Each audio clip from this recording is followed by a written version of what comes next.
Welcome back. This is the Week 7 video review for the ODAC and USA South conferences. Let's get to it. Let's first look at a punt play.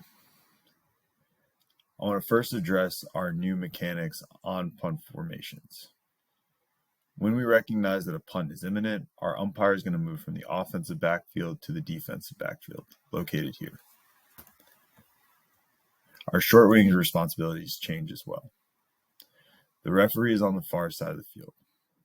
The official facing the referee, in this instance the one on the near side of the field, is going to help the referee with goal line coverage. If we have an incident in the backfield, the H in this scenario is going to provide that second opinion. Our short wing on the same side as the white hat is going to hold the line of scrimmage to ensure we know where this ball ends up relative to the original line of scrimmage. Let's watch this play.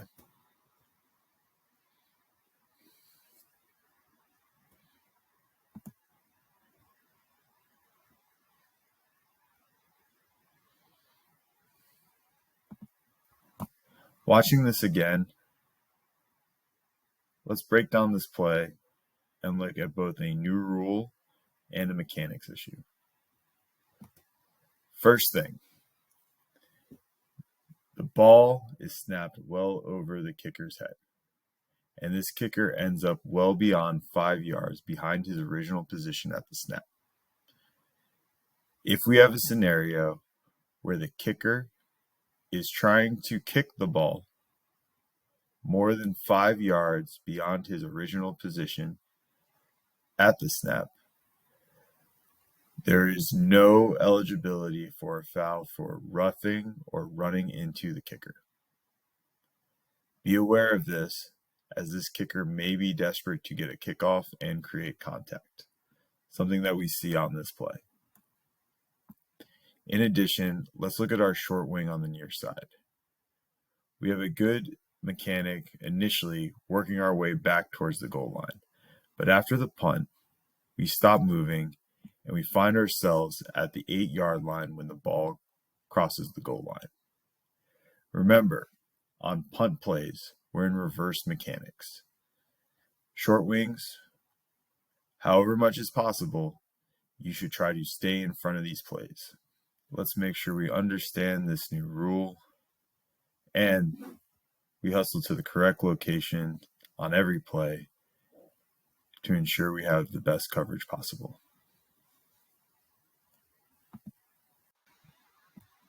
Not to be confused with our new rule, our punter is still afforded protection when in a prone position.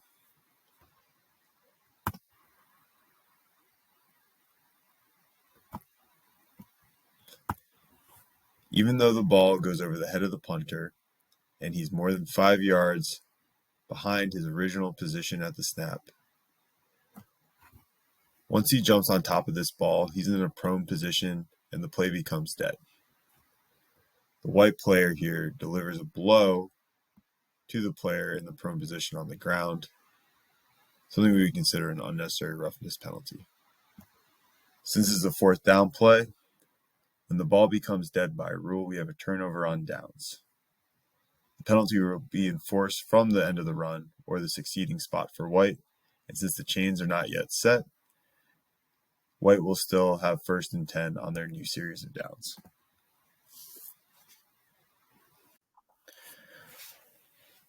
Let's review onside kick mechanics. When we have a potential onside kick, we want to move our short wings up to the 40-yard line or halfway between K and R's restraining line in order to better cover this very exciting play. One way to recognize when our short wings should move to this position is when we have at least 8 receiving team players within the 10-yard band beyond R's restraining line. In this scenario, you see we have 10 players in that 10-yard band. We don't need our short wings deep at the goal line if all of the players are in this area of the field. Now let's review everyone's responsibilities on an onside kick. Our first level is the responsibility of the back judge and the umpire on K's restraining line. The primary responsibility of these two positions is to ensure K remains onside during the kick. If a K player breaks the plane before the ball is kicked, this is a live ball foul.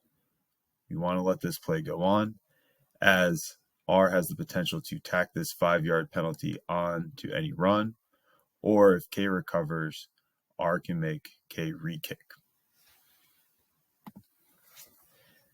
At the next level, our short wings, halfway between K and R's restraining line, are primarily responsible for blocks within the 10-yard band.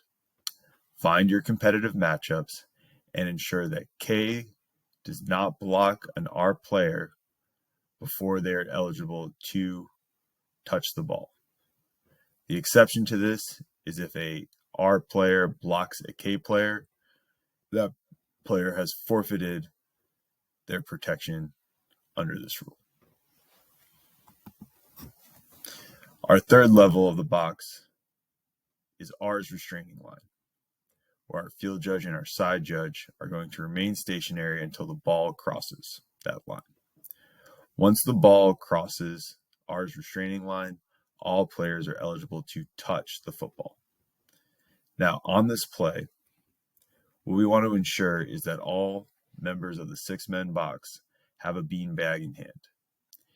If K touches the ball before they are eligible to, we have a spot for illegal touching, a violation that will allow K to take the ball at that location at the end of the play.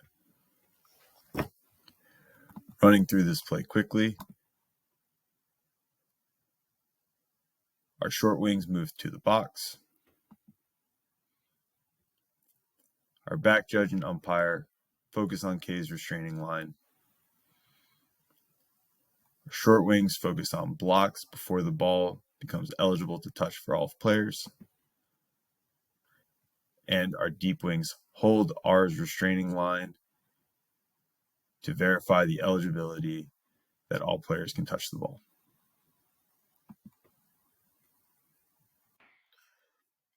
One additional thing to consider is what occurs if we anticipate an onside kick, but the ball is kicked deep.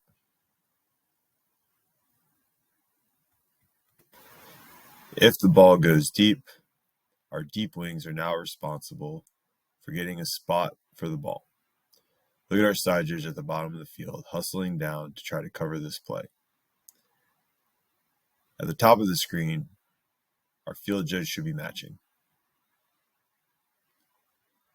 Our short wings then have the responsibility that our deep wings normally have on free kick plays, and they'll stay in front of the play and look for blocks. We're going to look at a series of sideline plays, starting with this potential catch.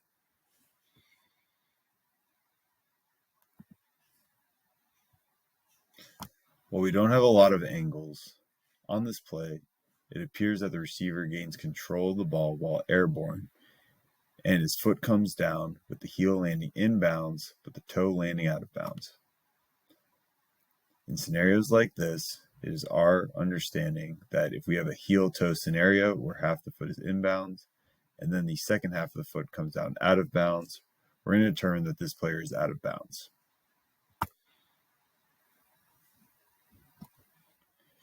Make sure we get a look at the whole play, and we see the contact with the ground to ensure we can make a correct ruling on this play. On this play, we have a run near the sideline and the goal line.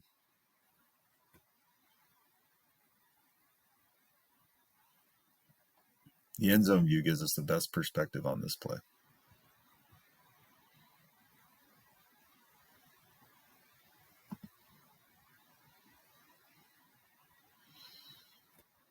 First thing we need to do before we signal for a touchdown is verify that the player stayed in bounds all the way to the goal line.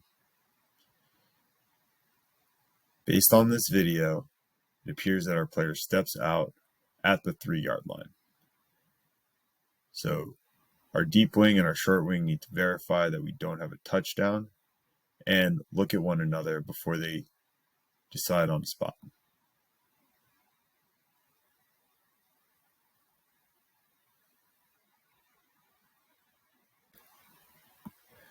What ends up happening on this play is that our short wing and our deep wing don't look at each other and both decide to get a spot.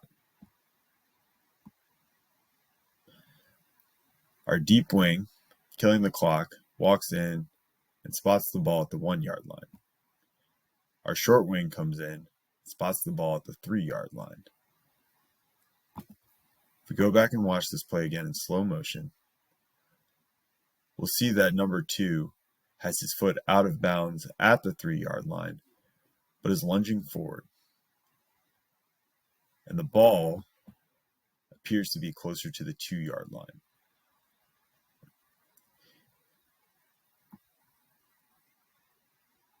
Take the time on the sideline to communicate with your partners before coming up with a spot.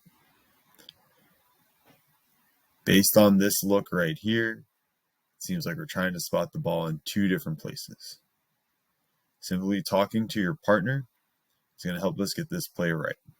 Come to a conclusion that best reflects the true outcome of the play. This ball should be placed closer to the 2 yard line, first and goal for the offense. One last thing I want to talk about on this play is the positioning of our deep wing and the yardage markers on the field.